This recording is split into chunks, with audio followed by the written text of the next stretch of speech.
Thank you for tuning in and welcome back. In today's episode, we're going to talk about the 14 emotional stages of buying a house. Have you ever considered that you're going to be on this emotional roller coaster going all the way from the highs to the lows to all and everything in between, and even some of those boring spots on that roller coaster can get to you every now and then. By identifying these 14 emotional stages and buying a house, we'll be able to remove the fear, which is just false evidence appearing real, and prepare you for your home buying experience so that you can have a great time when you're out there buying your house. My name is Andrew Finney, your real estate geek. If you need help finding a top agent where you live, or if you simply want to drop me a line and say hello, my contact info is below. If you haven't already done so, please go ahead and subscribe to this channel now and like this video. For reference, I upload 6 days a week, so make sure that you tap the bell icon and get notified of the very next episode. Thank you. Okay, team, let's talk about this. Now, there's 14 different emotional stages, and I'm sure that you're in one of those stages right now. You're probably in one of the first 2 to 3 right now if you're watching this and you haven't yet began the home buying process.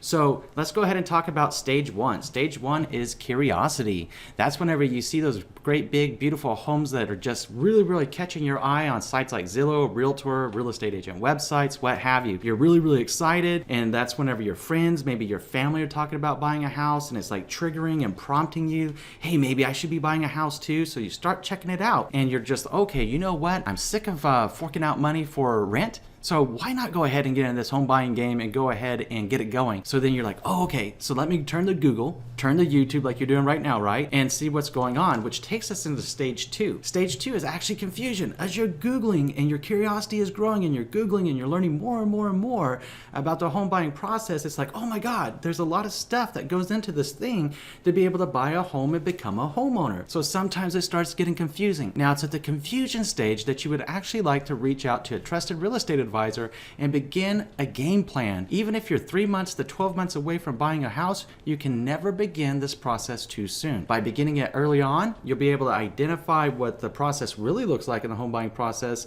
in your area with that trusted real estate advisor and go ahead and be able to form a plan. Now think about that. Think to that time in life whenever you did something and you didn't have a plan and you were nervous and you were scared and you were anxious all the way through. Can you think of that time? I'm sure you can. Now, think back on another time whenever you decided, you know what, let me go ahead and prepare myself. Let me take this to the next logical step and write out a game plan or come up with a game plan to go ahead and do something that you haven't done before. How successful were you? I bet you enjoyed doing it and you knew what to expect and you felt in control, right? It's that sense of pride from within whenever you know what you got going on and that you know you're ready for this, right? So at the confusion stage is when you want to be meeting with a trusted real estate advisor. Now, stage 3 is actually enthusiasm. After you meet with that trusted real estate advisor, you got introduced to a great local loan officer. Now you're ready to dive in and you're like building your team out. You're like, okay, my trusted real estate advisor introduced me to the local loan officer. They told me about the handymen that are available, home warranty companies that are available, told me to go ahead and prepare for getting homeowners insurance. So you're like building your team, right? The team that's going to be going to help you be successful in buying your new home, right? So the market is now like becoming demystified. You're starting to understand what's going on. You understand the current home buying trends. You understand the current home buying process and what your market looks like. Are you in a seller's market, a buyer's market, a stable market, and some of the tactics that you need to be ready to employ and the speed that you need to be ready to operate within to be a successful home buyer. So that stage 3 is enthusiasm. Now stage 4 moves into optimism. Optimism is like, oh, okay, now you're at the beginning of your home search. You're enthusiastic, you're pumped up, you're happy, you're optimistic, and you're looking at everything, and the world is your oyster because now you have your loan pre-approval letter, you got your trusted real estate advisor, you have your ducks in a row, and you're ready to go. Now stage 5 comes in with a little bit of stress when reality begins to set in that finding the right home can be a little bit of a challenge. If you're looking for that perfect home, just a little bit of a challenge. So it's important to remind yourself that maybe, especially if it's your first home, maybe it's not going to be perfect. Maybe it's not going to have everything that you want. but it's going to get you into home ownership. And as you get into home ownership, guess what happens 3 to 5 years down the road when ideally your home is appreciated and you've built up equity in yourself? Number one, you stop losing money by paying rent. Number two, the equity is accrued, so now you can go back and sell your home to move into your second home. Now you'll be even more familiar with the process, and you'll have that money to go with you into the new home to help you get a home that's much more appealing to you if you're not able to get it the first time out. So keep that in mind as you plan out your home buying journey and your home buying success. success. It's all about taking progressive steps in life. Life isn't a race, it's a journey, and it's not even about the outcome in as much as who we become throughout the journey of our lives and helping you accomplish your goals. So keep that in mind as you get out there going around. Now, part of the other stress is actually juggling touring properties. You're probably working full-time, right? You would need to be working full-time unless you're buying cash just to get a pre-approval letter, right? So you're working full-time and you're trying to figure out how you can fit all these showing schedules in, how you're going to be able to go see that property as quickly as possible after it hits the market with your real estate agent. So you're shuffling, you're scheduling, and you're shuffling, and it provides a little bit of stress. Take it in stride and just take a deep breath and plan it out. By having that done up front and working with your trusted real estate advisor, it can mitigate a lot of stress in your home buying search. Stage 6 goes into discouragement. If you're in a seller's market, let's be honest, it can get discouraging.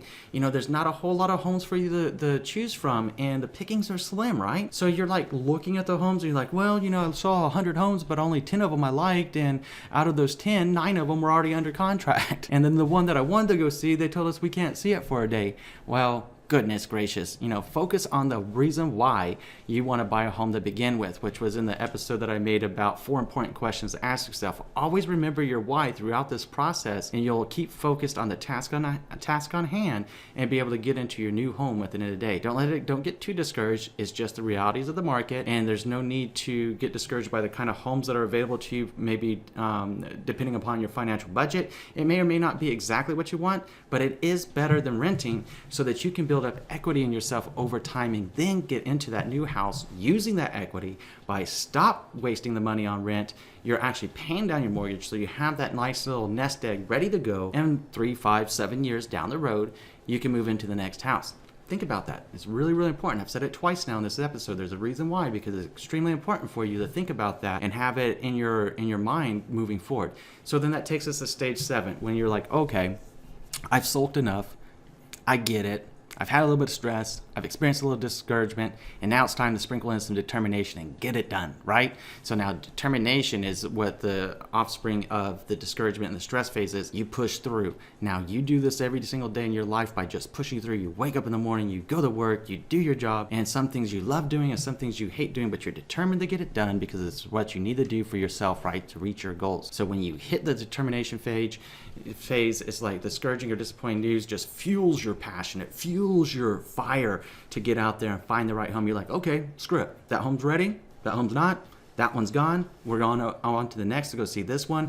And that's whenever you start getting a lot more creative and aggressive in your home search and your approach. You start working with your trusted real estate advisor to start understanding different negotiation tactics and the best ways to get your offer accepted. Maybe you've lost a few offers. Maybe you made a few offers and lost them out to multiple bids. And this is the point in stage 7 in the determination that you say, you know what? Enough is enough. I'm ready to go. Tell me what I got to do to help me be able to get into that home, and what is your advice as a trusted real estate advisor to help me out and coach me through this process. That's the tone. That's the fire. That's where you're at in getting this done, right? And that's whenever you begin stage 8.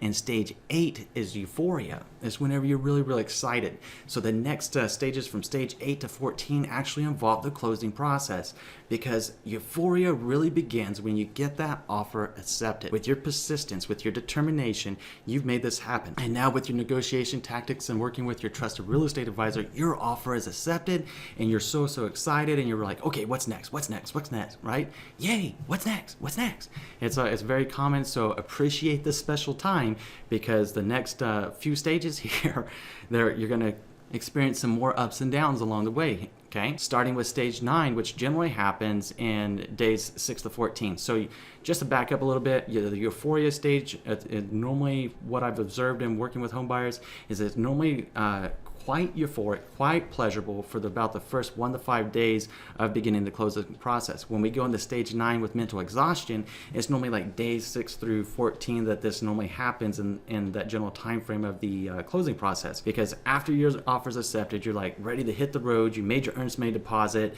You're scheduling with the home inspector to get your home inspection done. You're negotiating the repairs with the seller. You're signing the documents that the title company needs you to sign. You're meeting with your lender and reviewing your loan estimate.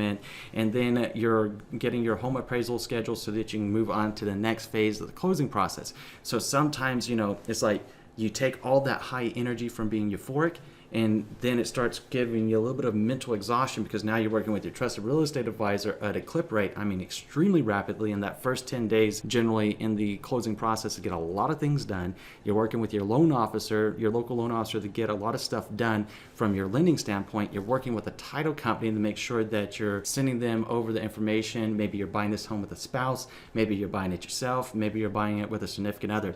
Whatever the case may be, they're going to be asking you for vesting instructions, how you want to take ownership of that property, and they're also going to be sending out what's called a preliminary title report. You're reviewing all this.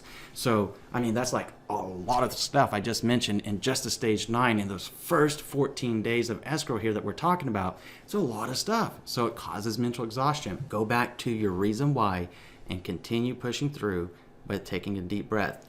Now, often at the end of that exhaustion period, that takes us into stage 10, which is hesitation. Now, hesitation normally creeps in around days 15 through 20. Now, focus on your reason why. Now, because sometimes right here, you'd be overjoyed that your offer was accepted and that you're moving forward through it, but now you may have thoughts. You may find some thoughts of creeping into your mind of doubt. Did you look at enough homes? Are we overpaying for this house? Are we really ready for this responsibility of having a mortgage? The doubt can be exacerbated if your home inspection brought unexpected defects in the properties. So it can actually be exacerbated by the home inspection report depending on what was uncovered. Keep in mind that no home, including a new home, is ever perfect. So there's a lot of things that by working with your trusted real estate advisor, you can negotiate those repairs with the seller directly and go ahead and get a lot of that stuff taken care of. Now, if it's cosmetic, pretty easy stuff to fix. Bigger items, definitely want to focus on getting the bigger items fixed. Now, what happens is sometimes you might second guess your decision, and normally this, again, days 15 through 20 is when this normally happens in the closing process. Focusing on your why is going to get you through this phase, and you'll be happy because now going into stage 11 is your excitement phase. You're back to being on an emotional high. You're back on the peak of that roller coaster, having a great time, right? So this normally happens in like days 21 to 28 of the closing process. And because the doubt is normally pretty fleeting, you're like, yeah, you know what? We did see enough homes. Yeah, you know what? We do love this home. Yeah, you know what? Sometimes they say the grass is green on the other side, but why is it green on the other side? They just use more fertilizer, or you thought it, you said it, I did it, right? But you know where I'm going with that. Fertilizer, right? So be happy with what we have in our own corral, in our own grass, and let's make it as green as possible so that doubt is fleeting. And now in the excitement phase, you're re-examining the reasons why you wanted that house in the first place, and working through the home inspection snags actually starts boosting your confidence. Okay, you know what? This isn't so bad. I got this. I'm actually excited. I'm getting closer. Each day is bringing me closer to closing on my new home. So it provides a lot. It provides a tremendous source of passion and excitement. And it's like you get a second wind. It's like if you're jogging a marathon and then you get really, really tired midway through. But once you realize you're midway through, what happens? You get that second wind and you're like, I got this. You know what? And as you get closer towards the end of it and you're like 3/4 of the way through, you're pushing harder and harder because now you're super, super excited, right? Because you're getting closer. Every step, every day is bringing you closer to getting the keys on your new home. So make sure that you're prepared for this excitement, because it's really, really exciting, because it brings on to stage 12, which is actually anxiety. Now you're like, Andrew, how do we come off of excitement to anxiety? Well, every high has a low and every low has a high, right? So anxiety sets in because now you're getting jittery. And this normally happens between like days 29 and 32 of the closing process, because right now you're like, okay, I've done everything. Everything's ready to go. I've done the home inspection. I've done my buyer due diligence period. The home appraisal came back. Everything's good. We did our home inspection. We got the repairs made on the property that we asked for, or came to terms with the seller on them. And now you're just like chomping at the bit. I mean, you're like, where's my keys? Where's my keys? It's like almost if you had like an addiction. It's like, where is it? Where are my keys? I'm ready for it. And you're chomping, you're shaking. You're just right there. I mean, you know the one. You know somebody like that. I'm sure you could think of somebody like that now, where you see that nervous anxiety. So that's what happens in between days 29 and 32. It's just a lot of fun because you're just ready to get the keys. So then that brings you into stage 13, which is actually relief. It's whenever you take that deep breath in and you're like, Oh, thank goodness this is over, right? Because the relief phase comes on closing day when you sign the final documents and you're getting ready to, you make that final wire into the escrow company or title company for your cash to close that you need the wire to close on your new home. It comes on stage 13. After you sign those documents at the title company, you're like, okay, you know what? Guess what? In about 8 hours, my life is going to change because I just became a legal homeowner, and my real estate agent is going to contact me. My trusted real estate advisor is going to drop off the keys or give me the keys later today, and this is going to be amazing, right? So you've hit the relief. You have that breath and sigh of relief, and you see the light at the end of the tunnel, and that brings you into stage 14. When you and your trusted real estate advisor meet at the house, they give you the keys. Hopefully they're snapping some photos. I love snapping photos with the families I work with here in Las Vegas because it's such a monumentous occasion to become a homeowner, whether it's the first time, second time, umpteenth time, it doesn't matter. It's always exciting. It's always an emotional high, one that you should be filled with pride and happiness at your home ownership accomplishment by making it through to your closing day. When those keys leave that trusted real estate advisor's hands into yours for the very first time, it's amazing, and you should be filled with pride of home ownership. Congratulations, you made it through the 14 emotional stages of home buying. Now, tell me what you're thinking about this video in the comment section below. What other emotional stages do you think that happened throughout the home buying process, or what were your experiences going through this thing that we call the home buying process and the emotions that you experienced? Share it with us in the comment section below, along with how you overcame it to get the keys on your new home. Thank you. The thing I'm going to do is actually pop up my contact information. So if you want to reach out to me just to say hi, or if you need help finding a top agent where you live, drop me a line. Always love to hear from you. Now, if you haven't already done so, I'm going to ask you to do 3 things. Number 1, please subscribe to this channel. Number 2, please like this video. Number 3, please share this video around with someone you know it's going to be able to help, because just like you, I'm sure you know of somebody else that can really benefit from knowing this information before they get into the home buying process, and even if they are in the home buying process, would love to know what to expect next. Go ahead and share it with them, please. Thank you. In between now and next time, I'm wishing you and yours a lifetime full of love, wealth, abundance, and happiness. Enjoy an amazing day.